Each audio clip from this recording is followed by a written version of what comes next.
Happy New Year, listeners of the Moving People podcast. I'm Pierre Fitter, Senior Director at the Hub in BCW, India. It's 2022 and we wanted to open the year with a bang. Over the next week, we'll be releasing 3 special episodes of the podcast that focus exclusively on creativity. You'll be hearing from 3 global leaders at BCW who are each responsible for driving big creative ideas across our network. They are Polka Yu, she's Deputy President and Head of Integrated Communications for BCW APAC. Jeremy Barker is BCW's Chief Creative Catalyst in LA, and Fede Garcia, BCW's new Chief Creative Officer at our New York headquarters. Now, initially, we'd planned for this to be one long episode, and so we asked each of our guests the same set of questions. But when we listened back to their conversations, we found their perspectives so unique and interesting, we couldn't bear to edit anything out and decided to release all 3 interviews as separate episodes. So we're going to start this series on creativity in Asia with Polka Yu. She's Deputy President for BCW APAC and has led many integrated communications campaigns for our firm's largest relationships. Now, I started by asking Polka why it was so rare for PR agencies to win the PR Lion at Cannes. We'll dive right in as she starts her answer. I think it has always been the tradition that big advertising agencies win. PR just follow. And even if sometimes when we win, usually we're just the little guys tagging along after the big 4A agencies. In my view, I think traditionally PR, our role is just talking about the activities client has already set up or they have already set up with another big advertising agency. So if our role is only limited to talking about all the great things they do, we don't have much space for the creativity. So not until we change our role and the perception of client about what we can do, that is, we get to create something based on our knowledge about the news, about how the sensation would work with different stakeholders. Not until we do that, we wouldn't be able to be given the opportunity to create and build a campaign around the things we create. Only when we get to do that, we can then have truly a chance to win Cannes Lions. That actually leads up very nicely to my next question, Polka, which is, beyond these awards, there actually is a very serious reason for PR agencies and also PR clients to start demanding and thinking more creatively. So can you walk us through what's kind of making it almost a requirement for PR agencies and PR clients to think more creatively and act more creatively? Yeah, that's an interesting question, Pierre. First of all, I would just say if we don't have creativity, if we don't push ourselves to do that, we will just get incredibly bored. That's the number one reason. And I hope we can all look at creativity not as something nice to have. We need to see it as essential. It's like a bread and butter for PR. Just like, when you do PR, we don't think in a way like, oh, would it be nice to get to know how media work? We have to. So we need to see creative in that light and just make sure it's an integral part of everything we plan and do. Polka, building on what you said about the need for creativity, what do you think are some of the threats or roadblocks to becoming more creative? And these could be both from the agency side, but also from the client side. I think you'd identified one, which is the mindset with which people look at PR agencies. But can you think of any others?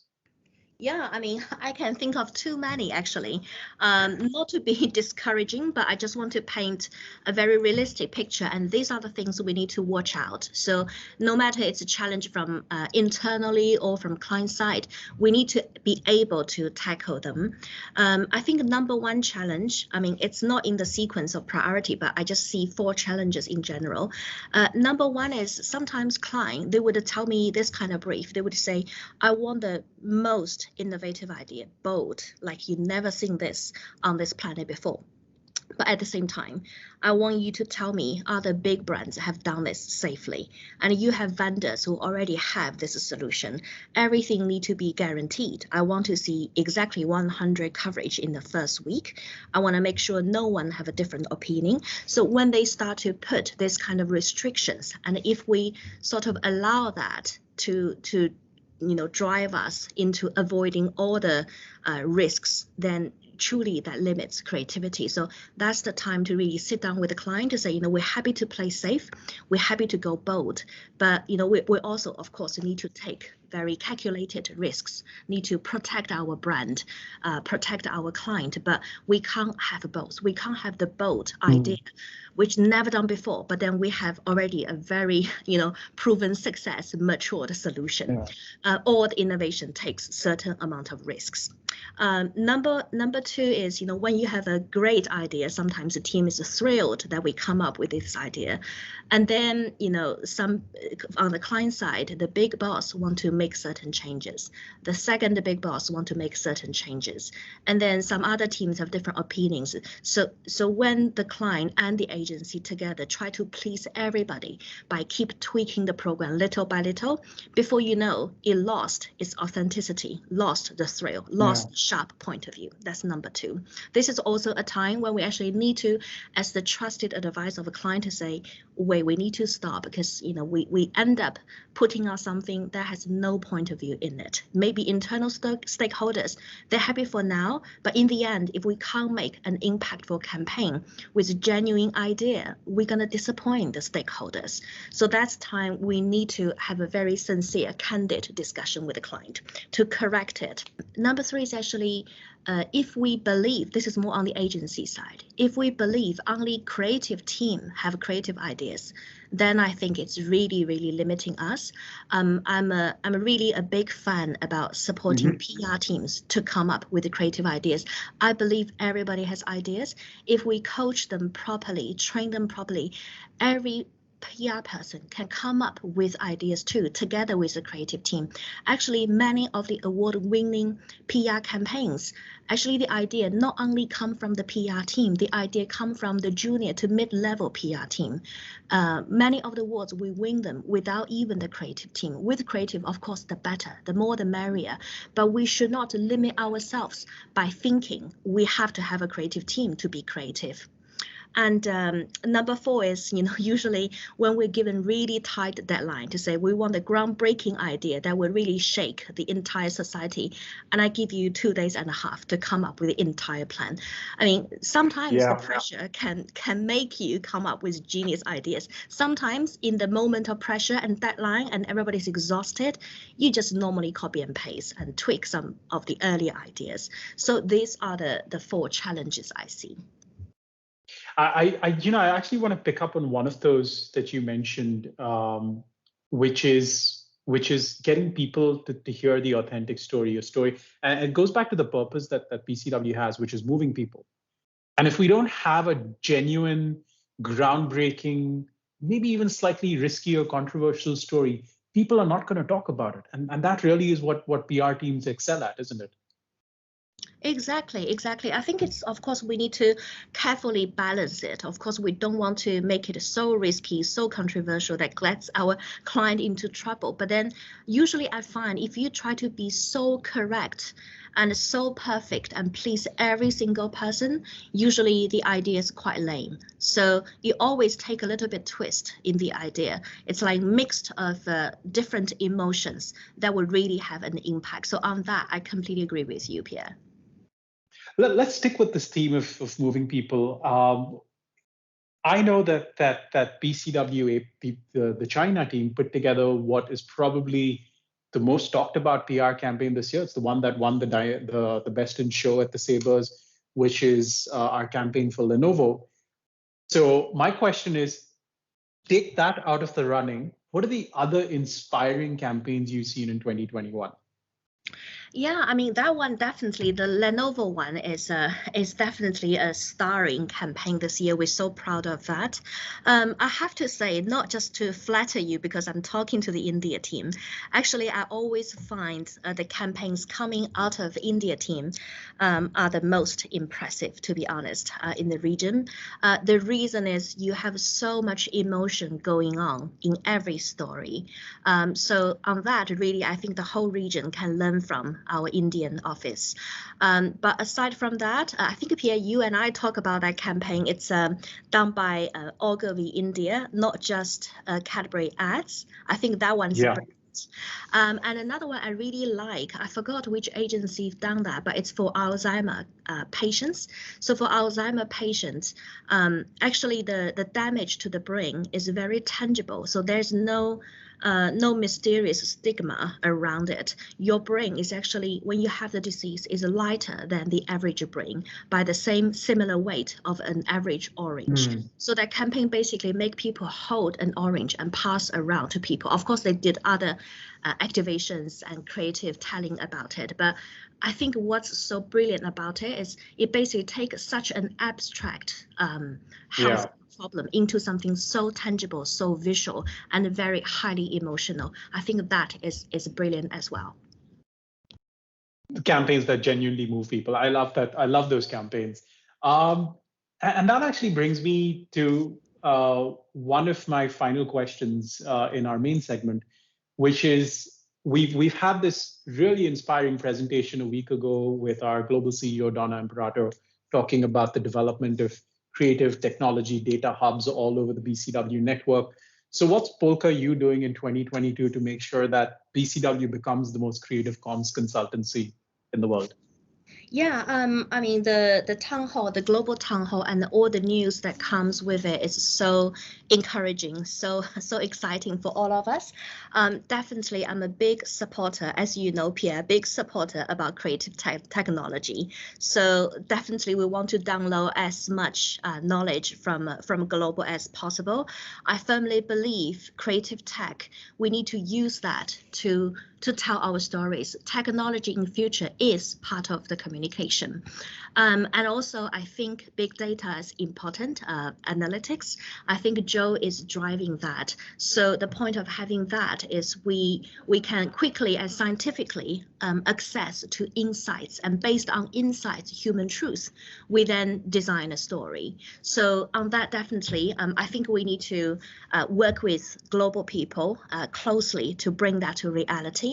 But in terms of what I really want to do is, I think the data, I think the technology, they're all brilliant to have.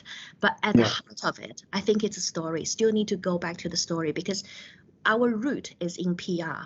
We know the mindset of media. We know what makes news, what makes sensation, what touches people, not in a short, a few seconds or minutes as advertising usually do. What would actually making a lasting impact, like in terms of moving people. So I think we need to go deeper, to go back to our roots and think about what exactly still is our advantage to tell a story, and then use data, use technology to beef it up, to beautify the product, to elevate our game. But at the center of it, story. So how do we actually tell story in a more thought-provoking way? Stories full of emotions, rich in emotions. That's still our number one priority in 2022, combined with the strength of tech and data.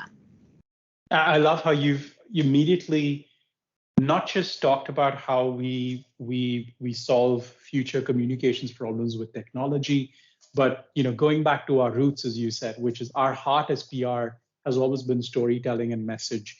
And if we can continue to do that well, the channels on which we communicate don't really matter. We just keep evolving as the technology evolves. Exactly, because the channels and technology, they update quickly, they change quickly, the landscape change quickly. What wouldn't change is people's heart, the way they feel about things, our values. Fantastic. All right, Polka. So that was the main set of questions. And as we always do, we end with a rapid fire round. So you set to go with the rapid fire? Yes, bring it on. Great, perfect. So starting off, name one client you're dying to take a crack at, but you haven't had an opportunity yet. Durex. Interesting.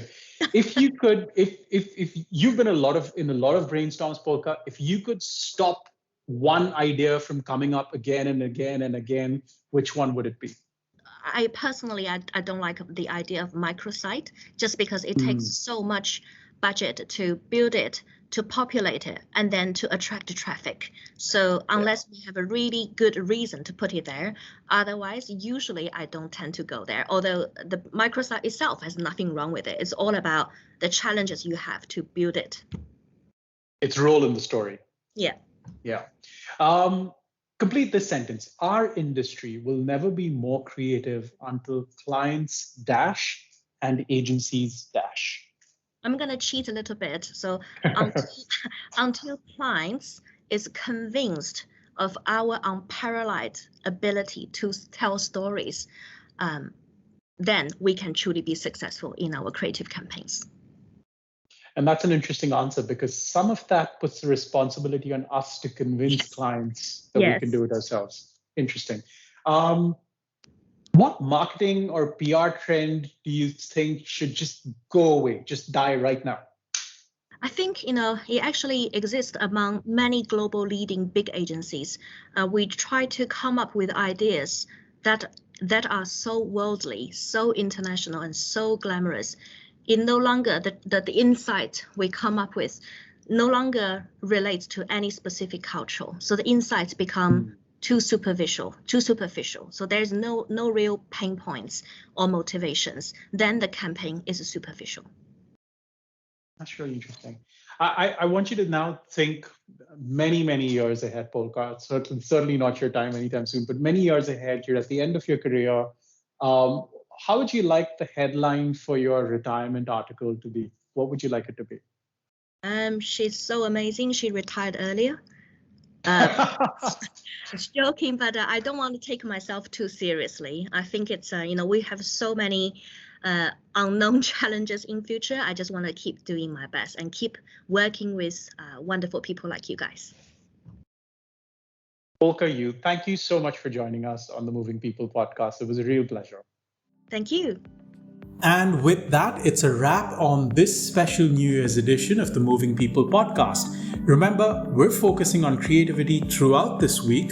Don't forget to tune in for our second conversation coming out in a couple of days with Jeremy Barker. He's BCW's Chief Creative Catalyst based out of LA. Thank you for listening to this episode. I'm Pierre Fitter. Have a good one.